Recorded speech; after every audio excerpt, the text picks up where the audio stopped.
Na zona rural de Goiatuba, no sul de Goiás, um carro alugado parou diante de uma propriedade onde estavam 3 pessoas.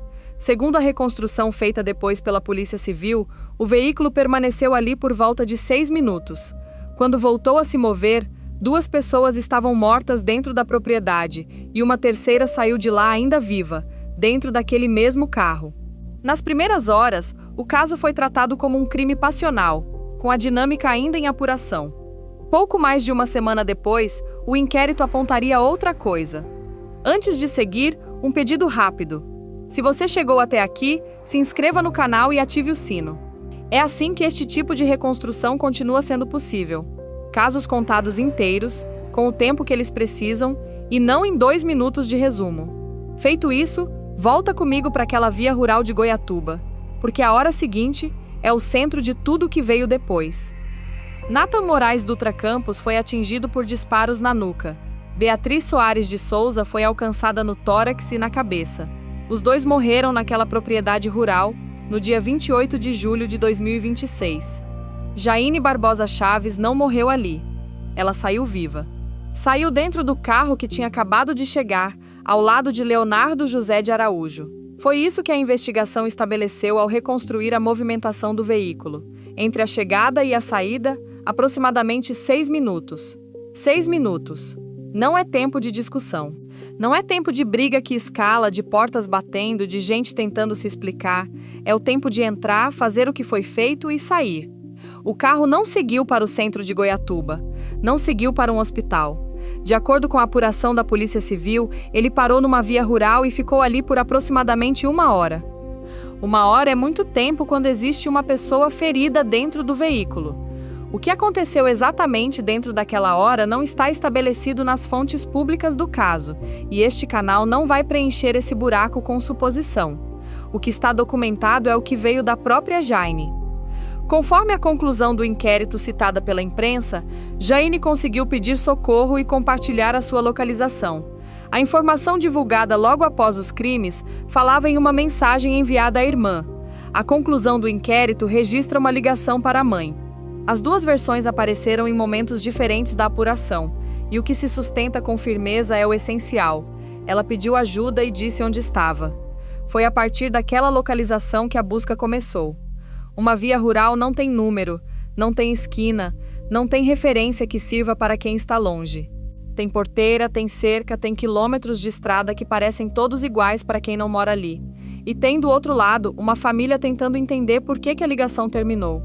As equipes trabalharam com o ponto de localização e com a informação de que havia uma arma no carro. O jornal Opção registrou a atuação da Companhia de Policiamento Especializado da Polícia Militar na busca por uma segunda propriedade ligada ao caso. Vale entender o que isso significa na prática. Não é a busca de cidade que a gente está acostumado a ver. Não há câmera de comércio para pedir, não há placa de rua para conferir. Existe um ponto de coordenada compartilhado por um celular e existem estradas de terra que se abrem umas nas outras. Cada porteira é uma decisão, e cada decisão custa minutos. E havia, do outro lado dessa conta, uma informação que muda o comportamento de qualquer equipe que se aproxima, a de que existia uma arma de fogo dentro daquele veículo. Foi assim, ponto a ponto, que a localização compartilhada por Jaine deixou de ser um pedido de socorro e virou o endereço de uma cena. Quando o veículo foi finalmente localizado, a cena já estava fechada. Jaine Barbosa Chaves estava morta dentro do carro. A perícia contabilizou 4 ferimentos de bala no corpo dela. Ao lado, Leonardo José de Araújo estava ferido por um disparo no tórax, ainda com vida. Ele foi socorrido e autuado em flagrante. Repare no que isso significa em termos práticos, porque muda a forma de contar esta história. Não houve campana, não houve dias de rastreamento, não houve mandado cumprido de madrugada, não houve operação com nome oficial. O suspeito não foi caçado. Ele foi encontrado, ferido, ao lado da terceira vítima, na mesma via onde o carro tinha ficado parado por 1 hora. Do ponto de vista da polícia, isso resolve uma parte pequena do problema e abre uma parte enorme. A parte pequena é a autoria material, que já estava diante dos agentes na própria cena. A parte enorme é tudo mais. Por quê? Desde quando? E principalmente com quanta antecedência? porque 3 mortes numa propriedade rural, com um homem ferido ao lado de uma das vítimas, podem contar 2 histórias completamente diferentes. Numa delas, houve um encontro, houve uma discussão, houve descontrole. É a história que o senso comum monta sozinho, e foi mais ou menos a leitura das primeiras horas. Ciúme, surto, tragédia doméstica. Nessa história, o autor chega sem plano e sai sem plano. Na outra, alguém chegou àquela porteira já sabendo o que ia encontrar do outro lado. Levado ao hospital, Leonardo foi transferido depois para Goiânia, onde permaneceu internado sob custódia. E enquanto ele estava naquele leito, o trabalho que iria separar uma história da outra começou a ser feito em outro lugar, num prédio da Polícia Civil, com 2 aparelhos celulares em cima de uma mesa. Mas para entender o que aconteceu naquela propriedade, é preciso voltar alguns dias, até antes de o carro ser alugado. Goiatuba fica no sul de Goiás, a pouco mais de 170 quilômetros de Goiânia, pouco mais de 30 mil habitantes. É uma cidade de agronegócio, de soja e milho, cercada por propriedades rurais que funcionam como extensão da vida social da região. Fim de semana, folga, churrasco, rancho de família ou de amigo. Uma propriedade rural em Goiatuba não é um lugar isolado no meio do nada. É um lugar onde as pessoas vão para descansar. Foi para um desses lugares que Nathan, Beatriz e Jaine foram. Nathan Moraes Dutra Campos tinha 35 anos. Beatriz Soares de Souza tinha 27. Jaine Barbosa Chaves tinha 29 anos e mantinha um relacionamento com Leonardo José de Araújo, de 43. Segundo a investigação, Leonardo suspeitava de um envolvimento entre Jaine e Nathan. E aqui é preciso ser rigoroso, porque é exatamente o ponto onde a maioria das reportagens escorrega. A investigação sustenta que existia essa suspeita na cabeça dele. Suspeita não é prova de nada sobre Jaine e Nathan. Nenhuma das fontes consultadas estabelece que esse envolvimento existisse. O que entra na reconstrução do caso é a suspeita atribuída ao investigado, e só isso. O que a apuração descreve nos dias anteriores ao 28 de julho é uma sequência de movimentos. De acordo com a reconstrução do inquérito, Leonardo tentou obter uma arma de fogo dias antes e voltou a procurar por uma arma na própria manhã do dia dos crimes. Não é um detalhe pequeno, é a diferença entre pegar o que estava na gaveta e sair de casa atrás do instrumento. Na mesma linha do tempo aparece o segundo movimento. No dia 28, ele alugou um veículo. Não usou o carro dele, alugou outro. E aparece o terceiro, que é o que dá nome a este caso, e o que a Polícia Civil só conseguiu enxergar semanas depois, quando abriu os celulares. Segundo a investigação, Leonardo monitorava o perfil de Beatriz no Instagram. No aparelho dele foram encontradas capturas de tela de publicações do perfil dela, prints. Publicações que mostravam um ambiente rural. E foi a partir desse material, conforme a conclusão da Polícia Civil de Goiás, que ele reuniu as informações que o levaram a concluir que Jaine estava em Goiatuba, naquela propriedade com Nathan e Beatriz. Ou seja, não houve encontro casual. Não houve alguém que passava por ali. Houve uma localização deduzida a partir de fotos publicadas por uma terceira pessoa que nem sequer era o alvo da desconfiança. Beatriz Soares de Souza publicou fotos de um fim de semana no interior. É a coisa mais comum do mundo. É o que milhões de pessoas fazem todo domingo à noite no Brasil. Vale parar um segundo em cada um desses 3 movimentos, porque separados eles parecem pequenos, e juntos eles formam outra coisa. Procurar uma arma dias antes é um movimento. Voltar a procurar na manhã do próprio dia é um segundo movimento, e ele indica que o primeiro não tinha dado certo. Alugar um veículo é um terceiro movimento, e é o único dos 3 que, isolado, não diz absolutamente nada. Gente aluga carro todo dia, por 1000 motivos banais. Só que ele não está isolado. Ele está no meio de uma sequência. E o quarto ponto, o monitoramento do perfil, é o que costura tudo. Sem ele, os outros 3 não levam a lugar nenhum, porque não existe destino. Com ele, existe. A arma usada era um revólver calibre 22. Guarde essa informação porque ela volta mais adiante quando a perícia entra na história. E a partir daqui a história deixa de ser sobre o que aconteceu naquela propriedade e passa a ser sobre como se prova o que aconteceu naquela propriedade. Porque uma coisa é a polícia acreditar que houve premeditação. Outra, completamente diferente, é conseguir sustentar isso dentro de um inquérito. O caso tinha um problema de partida. A única pessoa viva que esteve dentro daqueles 6 minutos era o próprio investigado. Não havia testemunha sobrevivente da cena, e uma tese de premeditação construída apenas sobre a leitura policial dos fatos é uma tese frágil, é interpretação, não é prova. O que mudou o patamar do caso foi o acesso ao conteúdo digital.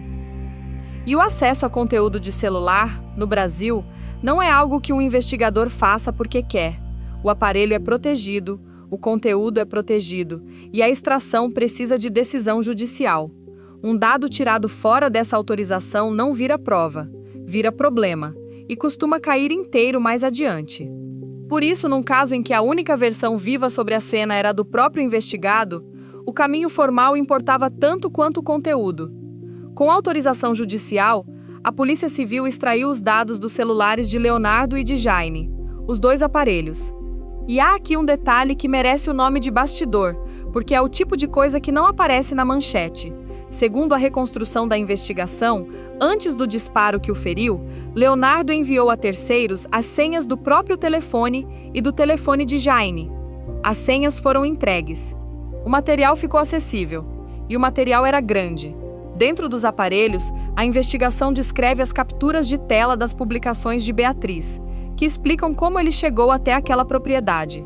Descreve fotografias das vítimas feitas depois das mortes. E descreve mensagens e áudios enviados a terceiros, nos quais, segundo a apuração, ele relatava o que tinha acontecido. Uma investigação sem testemunha da cena passou a ter a narração do próprio investigado, produzida por ele, gravada por ele, enviada por ele. Ao lado disso, a perícia trabalhou o objeto físico. O laudo concluiu que o revólver calibre 22 funcionava corretamente. E concluiu outra coisa, que é provavelmente o dado mais duro de todo o inquérito. A arma foi recarregada pelo menos uma vez durante os fatos. Recarregar exige parar, exige abrir o tambor, retirar os estojos, colocar munição nova, fechar e continuar. É uma sequência de gestos deliberados no meio de uma sequência de disparos, e é exatamente o oposto do descontrole de um instante. O terceiro eixo foi o tempo, a movimentação do veículo, com a chegada, os 6 minutos, a saída com Jaine ainda viva e a hora parado na via rural, deu à investigação uma linha cronológica que podia ser cruzada com os horários dos registros digitais. Há ainda um fato anterior aos crimes que aparece na conclusão do inquérito e que o delegado responsável, Patrick Fernando Carniel, tratou publicamente. Antes dos fatos, Leonardo teria feito transferências de dinheiro a um conhecido destinadas às despesas do próprio sepultamento. A cobertura inicial de um dos veículos chegou a informar um valor específico para essas transferências. A informação divulgada depois da conclusão do inquérito mantém a existência das transferências e a finalidade, mas não confirma a quantia. Por isso, aqui, o valor não é citado. Fica o que a fonte mais próxima do processo sustenta. Houve transferência com essa destinação antes do dia 28. O que nenhuma das fontes consultadas fixa formalmente é a duração oficial do inquérito. Os crimes são do dia 28 de julho e a conclusão foi divulgada no dia 6 de agosto. O intervalo é público. O prazo formal do procedimento não. No dia 6 de agosto de 2026, a Polícia Civil de Goiás concluiu o inquérito e informou o resultado. Leonardo José de Araújo, 43 anos, foi indiciado pelo feminicídio de Jaine Barbosa Chaves e por 2 homicídios qualificados, referentes às mortes de Natan Moraes Dutra Campos e Beatriz Soares de Souza. Na avaliação apresentada pela investigação, as mortes ocorreram por motivo torpe e com recurso que dificultou ou impossibilitou a defesa das vítimas. São as qualificadoras que a Polícia Civil sustenta ao encerrar o procedimento. Mas não foi só isso. A conclusão do inquérito não afirmou apenas quem, afirmou quando começou. A polícia sustenta que houve premeditação, e é essa palavra que separa o caso do dia 28 do caso do dia 6 de agosto. Nas primeiras horas, o que existia era um triplo homicídio de dinâmica em apuração, lido publicamente como crime passional. Ao final, o que a Polícia Civil apresenta é uma sequência preparada: a busca por uma arma nos dias anteriores, a nova procura na manhã do dia, o veículo alugado e a localização das vítimas obtida a partir do monitoramento de um perfil em rede social.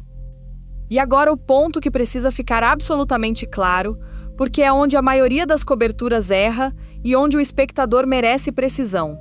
Leonardo José de Araújo não é um condenado, não é sequer réu.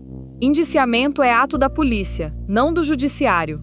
O que existe até aqui é um inquérito concluído e remetido ao Poder Judiciário e ao Ministério Público de Goiás.